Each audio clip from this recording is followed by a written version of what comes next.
சொக்கநாதன் பெற்றெடுத்த பிள்ளையாராம்.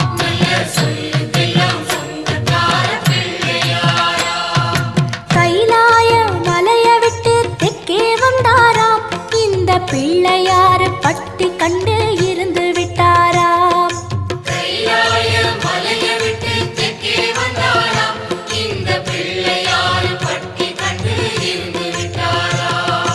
கணபதியார் வந்தாரம்மா, நம்ம உறவாக நின்னாரம்மா.